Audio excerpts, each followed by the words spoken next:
Heading out to the woods. There's my corn.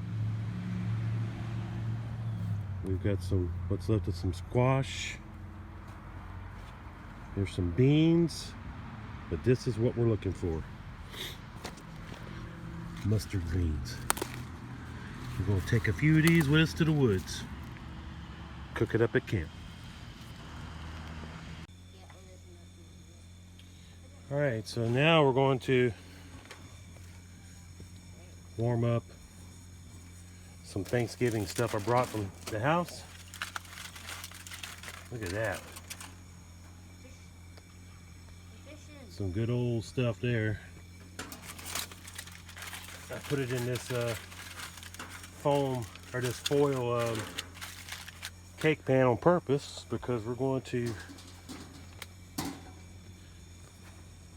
use this guy on the oven over here, or on the stove. So already got it pumped up. So get a better shot there. Here we go.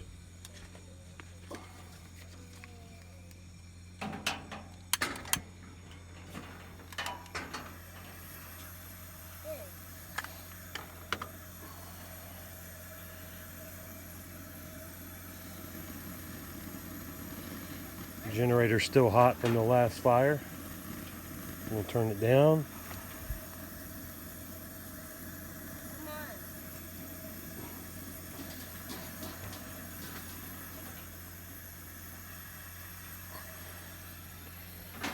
We'll put this guy on there. I've cooked a lot of stuff in this Coleman foldable oven. It folds right down flat. Take our stuff here and warm it all up. I think I'm going to eat the turkey cold.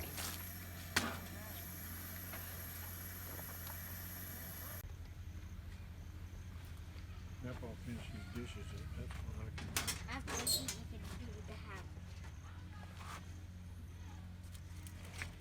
After you get done eating, we'll go for Hike. a walk. Take a walk. I just fished, but I didn't catch anything on my ice pass. So I found some buildings, so I stopped in there. Oh.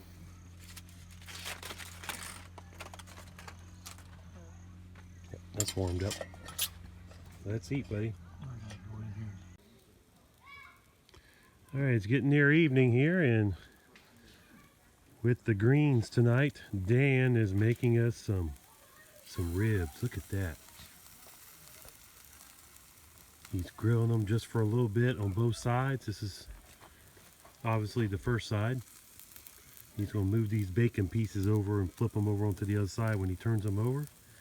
Then he's going to wrap them up and put them back on the grill with all this goodness.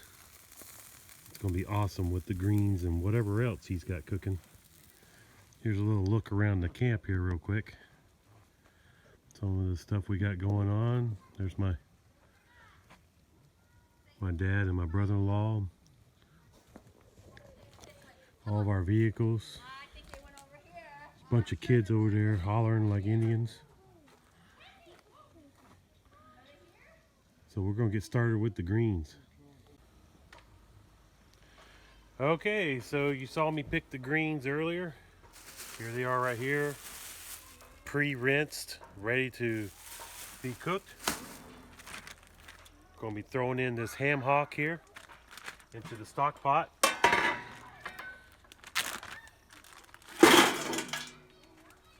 Along with some of this chicken stock.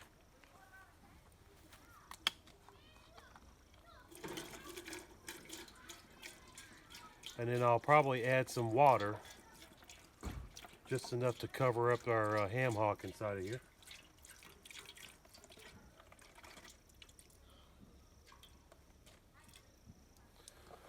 And then a little bit later, we're going to be adding some garlic, some onion, and some red pepper flakes.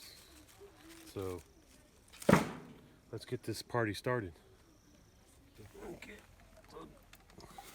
This is water from the local spring here, from Salt Springs. It just enough to cover up the ham hock. That ought to do it. Nothing like using the old good old local spring water. Now we're going to see about lighting this thing. Get the tripod adjusted.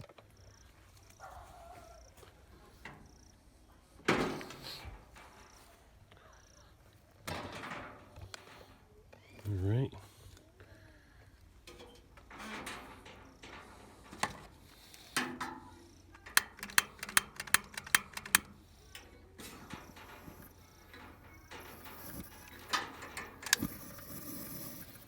There we go.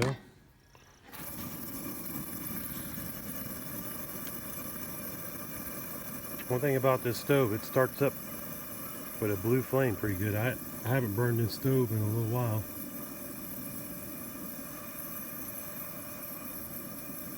It's getting kind of colder out right now.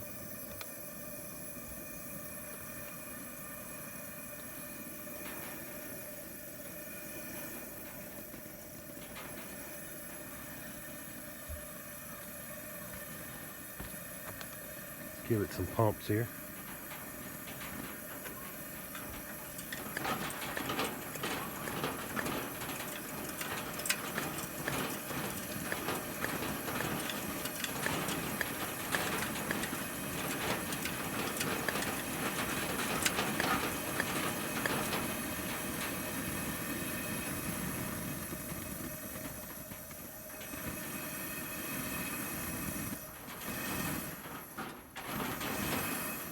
Open up, there'll be some trash in there or something.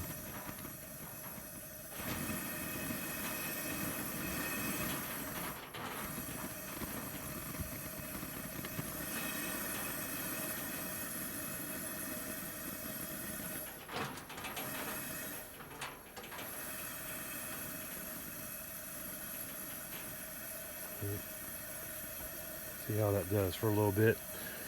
Flame is kind of blowing away from the burner a little bit.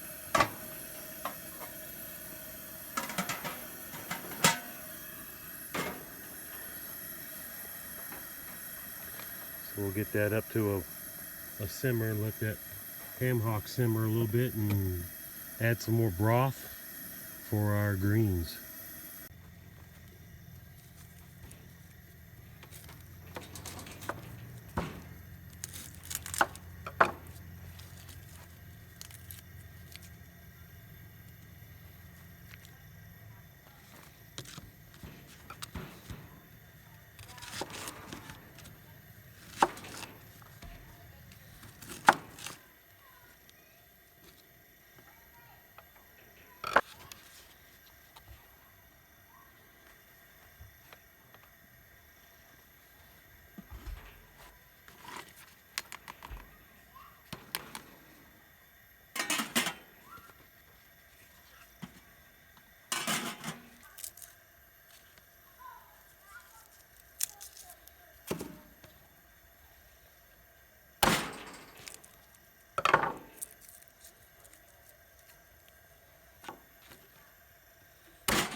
Red pepper.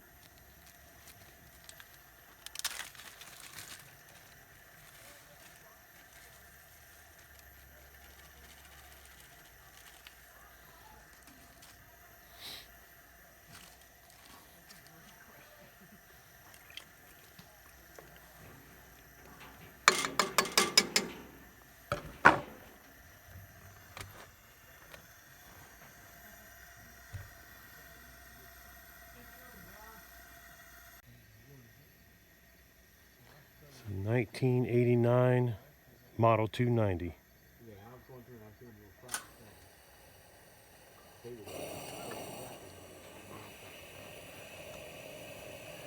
I had already pumped it up.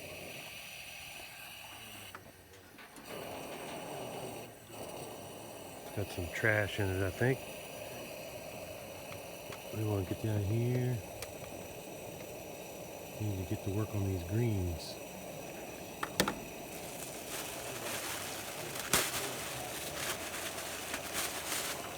These are already pre-washed. I picked them this morning. You saw my garden. And they're already pre-washed in the sink to get all the sand off. But I generally like to, I won't lose any. Take this stem out right here. Like so.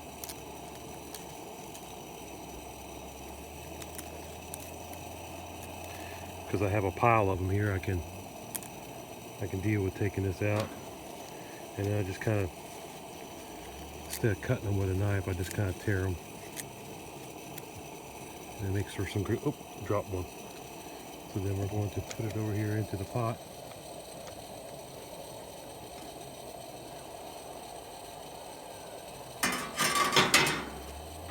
A little at a time like that. So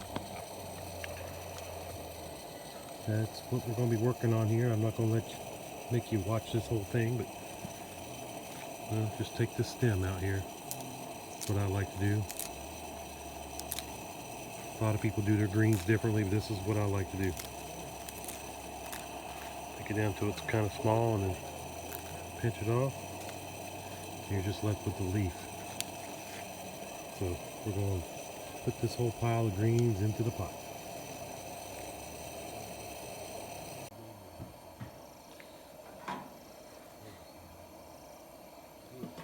Here we go. Still need to simmer some more, but they're cooking here. We're just gonna let them just keep on the stove here on low heat. Let it simmer until Dan's ribs are done. Pretty good looking stuff there. Woke up this morning, it was 38 degrees. This is the campground. This is the prairie. There's a fog over the prairie, and the sun's come up. Yeah. You can see way down there. Look at that fog way down there. I need to set my coffee down here on the road so I can zoom in. Look at that. See if we can focus that a little better. Beautiful morning here in the Ocala National Forest.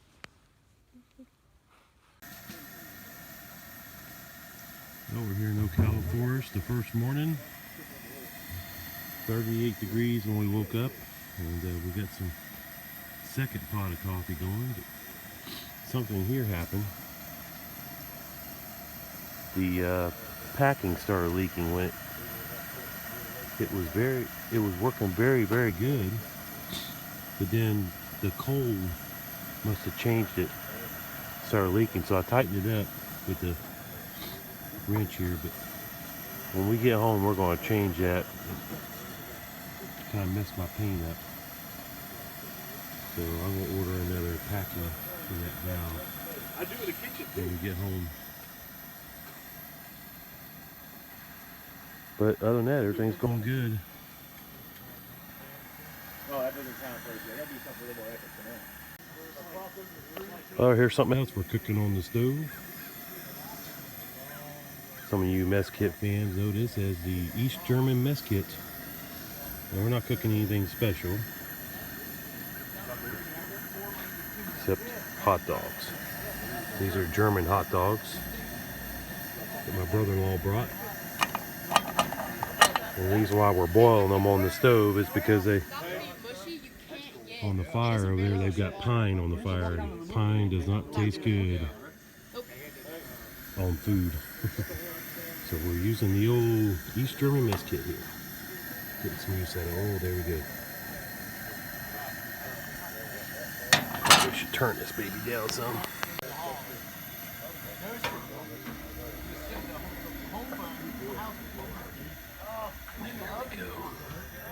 Get a nice slower boil.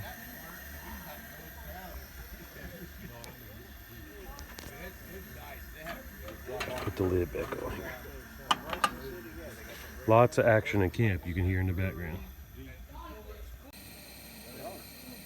Alright, here's the last thing we're making. I'm going to film at least using the 413D cornbread. And inside the oven here is the second pan of it. Look at that. This little oven thing I've had for 20 years. It works so good. Let's see what we're having with it.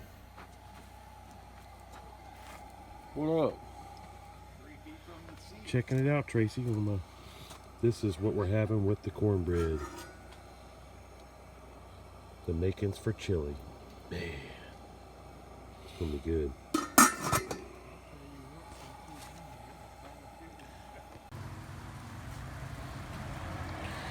Okay, so that was about all the cooking I did on the camp out. All in all, the old stove worked out really good. And it was a great conversation piece. The guys at the camp and some of the people who happened to come over and visit us, they enjoyed this old stove, and I told them a little bit about the history and, you know, the years it was made and what I did to bring it back. And my little mishap here with the packing for the main valve here, the stem, even though it quit leaking on that morning, I'm going to replace it anyways with the fresh one. It shouldn't have done that, but it was 38 degrees that morning. It had been working good at the house, no problems at all. And then all of a sudden that morning, you saw there where I made the coffee. It was pretty cold out there. It may have even been colder earlier in the morning, just before daylight. But anyways, we're going to replace this and make sure it's right. Also, with the paint here, I want you to be aware that if you use any of this paint like I showed in the last video, that if fuel gets on it, it is going to eat it right off. This stuff is made, this particular paint here, I didn't read it carefully. This is for interior use only. So any fuel is going to eat it right off. So I found that out when I was filling the tank up. So what I did to make it a little better is I used some of this clear, durable top coat before I went camping.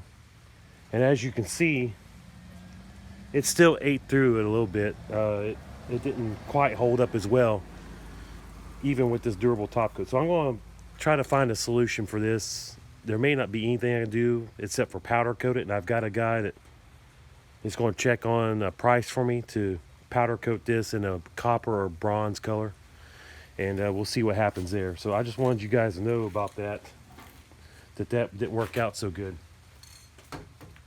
Also, I want to say thank you to Ron in Joplin. He saw my first video, and he saw that I only had one leg. One leg was missing off of this stove when I first got it, and he saw that I was missing one. Turn it over here. And he had a 413 D stove just like this that was not repairable. He had picked up. So he was so nice to send me one of his legs. So I took both legs, the one I had and the one he sent me, cleaned them up and painted them. I think they turned out pretty good. So anyways, if you come across any of these old stoves, the leg fell out.